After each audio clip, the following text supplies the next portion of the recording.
So you're thinking about buying a Kenworth. This is basically one of those big buy decisions that's equal parts thrilling and paralyzing. You're not just grabbing a vehicle off the lot, you're auditioning for the role of person responsible for a six-figure asset. First thing that hits most people? Sticker shock. These rigs start at the price of a luxury home in Boise and can rocket past $200,000 faster than you can say monthly payments. But hey, Kenworth is where reliability and resale value shake hands. You actually get something for that extra bit of pain. The research spiral is where 97% of buyers get stuck. Should you go new or used? You spend an afternoon reading owner forums and now you know 5 times as much, but also somehow feel twice as clueless. There's a strange comfort in knowing you're not alone here. If you're starting a business, banks love Kenworths. They see that little logo and suddenly your loan application looks 40% shinier.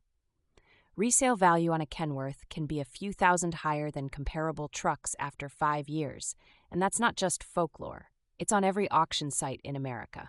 Here's the classic pain: spec sheet paralysis. There's more acronyms than ingredients on a frozen pizza. PACCAR MX-13 or Cummins X15, 52 or 76-inch sleeper. This is where talking to drivers and not just dealers is pure gold. Guys at truck stops will tell you which configurations keep you well rested and which ones give you back pain by Kansas. Negotiating with truck dealers is its own sport. If you pay sticker price, you might as well frame the buyer's order as modern art. For a used Kenworth, haggling could save you $5 to $10 if you quote competitors and ask for a little more wiggle room. Pro tip: end of quarter timing works wonders. Dealers get desperate. Inspection time. If you're buying used, you want that rig inspected by a shop that doesn't have skin in the sale. Compression test, ECM readout, service records.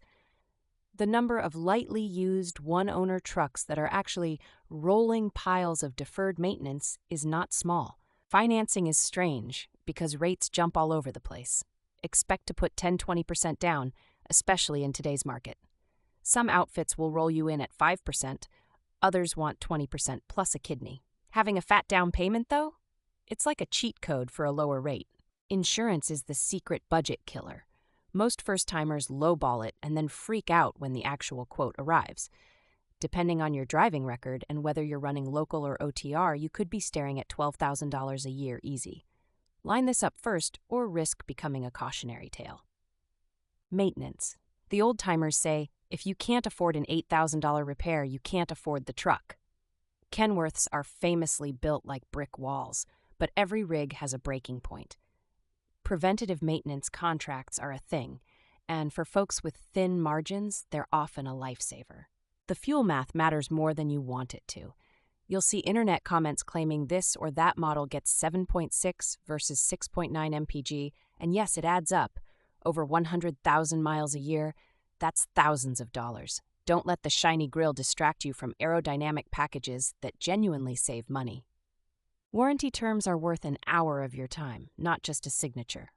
Factory warranties on new Kenworths cover big-ticket stuff for 3 to 5 years, but many buyers spring for extended engine coverage. Smart move if you never met a repair bill you liked. Most nightmares start when warranties end. And finally, joining the Kenworth Club is a little like joining a weird, oversized fraternity. You get tips, the best places for service, and how I rigged my bunk heater stories for free. If you're still on the fence, talk to 3 current owners. Their honesty will save you exactly $12,000 and 1 public meltdown at a rest stop.